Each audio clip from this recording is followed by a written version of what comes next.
Hello दोस्तों, अस्सलाम वालेकुम। हेलो स्टोरीज में खुशामदीद। दोस्तों, द कंजूरिंग, एनाबेल जैसी मूवीज में हमने एड और लॉरेन वारन का करेक्टर जरूर देखा होगा। दोस्तों, ये दोनों करेक्टर्स कोई फर्जी करेक्टर नहीं बल्कि हकीकत पर मबनी दो करेक्टर्स हैं। एड और लॉरेन वारन दो अमेरिका के फेमस पैरानॉर्मल इन्वेस्टिगेटर्स थे। एड का पूरा नाम एड मिनी वारन था और ये 5 दिसंबर 1926 को ब्रिजपोर्ट, कनेक्टिकट, यूएसए में पैदा हुआ था। और लॉरेन का पूरा नाम लॉरेन रीटा वारन था और 31 जनवरी 1927 को ब्रिजपोर्ट, कनेक्टिकट में ही पैदा हुई थी। एड का बचपन एक हॉन्टेड हाउस में गुजरा था और इसी वजह से एड को पैरानॉर्मल एक्टिविटीज के बारे में मालूम था। एड ने वर्ल्ड वॉर 2 में भी हिस्सा लिया था और लॉरेन के मुताबिक वो 8 या 7 साल की ही उम्र से लोगों के गिर्द ऐसी चीजें और स्पिरिट्स को देख सकती थी जिसे आम लोग नहीं देख सकते। और वारन के मुताबिक उसके हॉन्टेड हाउस के दरवाजे खुद ब खुद ही खुल जाते थे।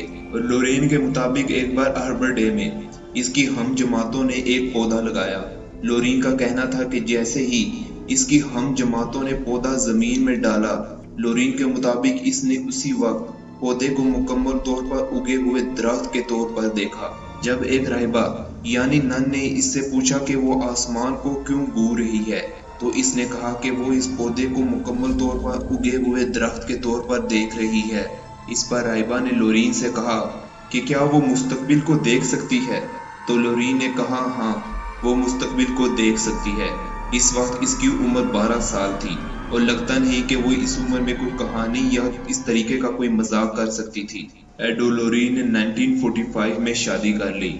शादी के बाद एड हॉन्टेड हाउस को विजिट करता और उनकी पेंटिंग्स बनाता था। एड और लॉरेन ने कभी भी पैरानॉर्मल इन्वेस्टिगेशन के पैसे नहीं लिए। एड और लॉरेन को पैरानॉर्मल इन्वेस्टिगेशन का काम शुरू करने के 20 साल बाद इनको अपना पहला केस अपने ही शहर कनेक्टिकट में मिला। मैं अपनी पिछली वीडियो में इस केस के बारे में बता चुका हूँ। अगर आपने वो वीडियो नहीं देखी तो लिंक आपको डिस्क्रिप्शन में मिल जाएगा। दोस्तों, आज की इस वीडियो में मैं आपको एड और लॉरेन के 2 फेमस केसेस के बारे में बताऊंगा। मैं आपको सिर्फ 2 केसेस इसलिए ही बताऊंगा क्योंकि अगर मैं आपको सारे केसेस एक ही वीडियो में बता दूं तो आपको ना तो ठीक से समझ लगेगी और ना ही आपको वीडियो देखने में मजा आएगा। इसलिए इस वीडियो को मैंने 3 पार्ट्स में डिवाइड किया है। हर पार्ट में मैं आपको 2 केसेस के बारे में बताऊंगा। अगर आप इस सीरीज का सेकंड पार्ट देखना चाहते हैं तो मुझे कमेंट सेक्शन में जरूर बताइएगा।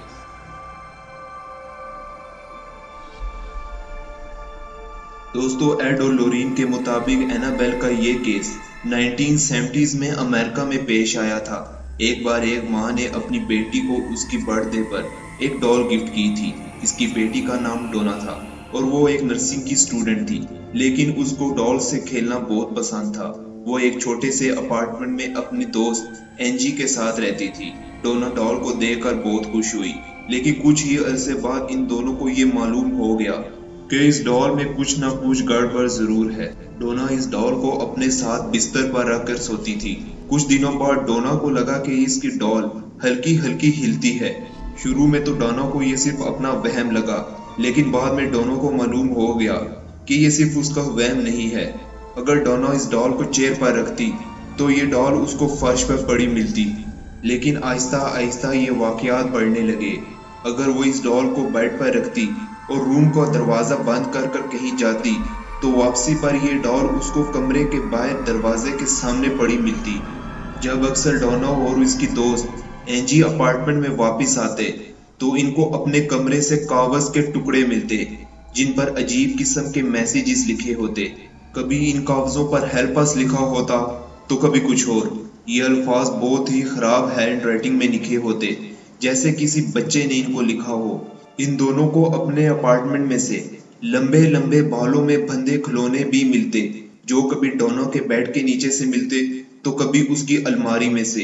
एक बार कुछ ऐसा हुआ कि ये दोनों अपने रूम में वापस आई तो ये डॉल इनको जमीन पर पड़ी मिली। इसके पेट पर खून लगा हुआ था। ये देखकर ये दोनों खौफजदा हो गई और अपने अपार्टमेंट में से बाहर निकल गई। डोना ने उस रात अपने फियांसे को अपने साथ रहने का कहा। जब उसका फियांसे अपार्टमेंट में आया तो इन दोनों ने इस डॉल को एक स्टोर में बंद कर दिया। रात को डोना के फियांसे को लगा कि कोई चीज इसके कंधे के ऊपर बैठी हुई है।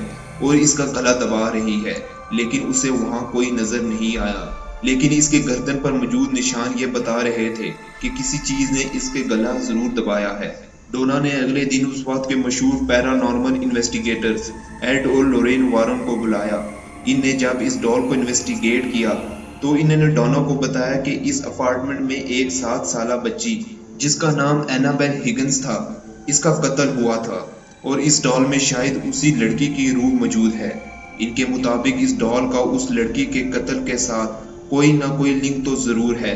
एड और लोरीन ने इस डॉल को अपने म्यूजियम में रख दिया। इनके म्यूजियम का नाम लोरीन ओकल्ट म्यूजियम है और ये डॉल आज भी इस म्यूजियम में मौजूद है। दोस्तों, इस वाक़े पर एनाबेल क्रिएशन और एनाबेल कम्स होम के नाम से मूवीज भी बन चुकी हैं और ये मूवीज काफी ज्यादा हिट भी हुई थी। दोस्तों, ये था एनाबेल केस जिसको एड और लोरी ने इन्वेस्टिगेट किया था।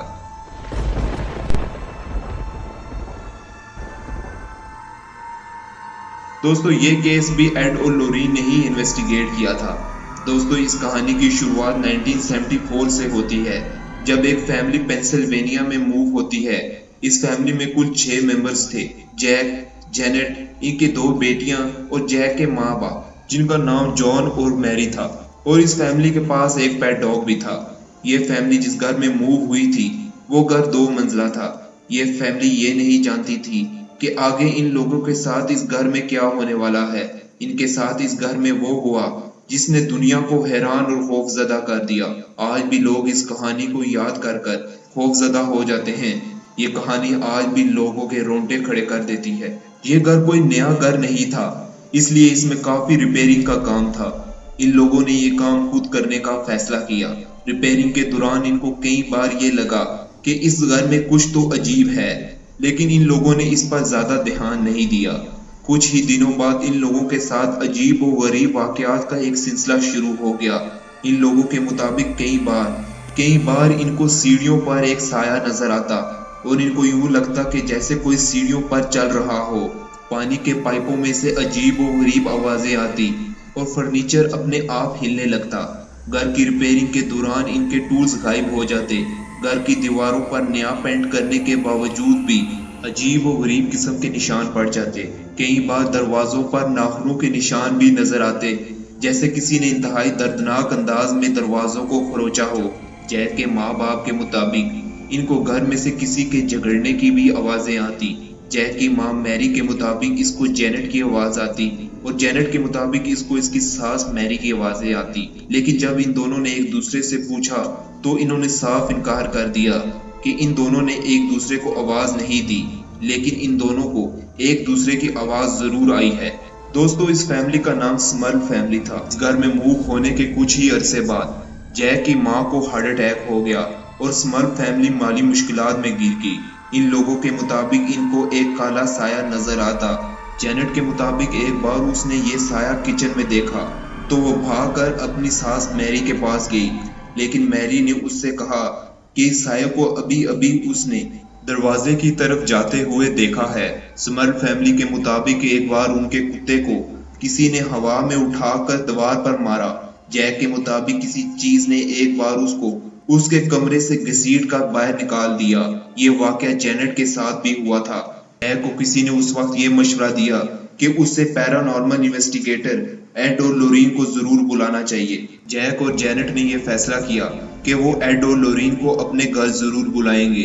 एड और लोरीन ने इस घर पर इन्वेस्टिगेशन करना शुरू कर दी। एड और लोरीन ने कहा कि इस घर में 4 अनदेखी ताकतें हैं। एक ताकत एक बूढ़ी औरत की है जो किसी को तंग नहीं करती। एक ताकत एक आदमी की है जो कि इस घर में तड़प कर किसी बीमारी की वजह से मर गया था। एड और लोरीन के मुताबिक इनको नुकसान पहुंचाने वाली ताकत एक जवान लड़की की है और चौथी ताकत एक डीमन यानी शैतान की थी। यही डीमन इन सब रूहों से ये काम करवा रहा था। ये लोग इस घर में 13 साल रहे। इसके बाद इन लोगों ने ये घर छोड़ दिया। इस केस को एड और लोरीन वारन के टॉप 3 केसेस में से एक कहा जाता है। इस पर हॉलीवुड की एक मूवी द हॉन्टिंग भी बन चुकी है। दोस्तों, ये थे एड और लोरीन वारन के 2 फेमस केसेस। अगर आप इस सीरीज का सेकंड पार्ट देखना चाहते हैं तो मुझे कमेंट सेक्शन में जरूर बताइएगा। और अगर आज की वीडियो आपको पसंद आई हो तो चैनल को सब्सक्राइब और इस वीडियो को लाइक कीजिएगा। शुक्रिया।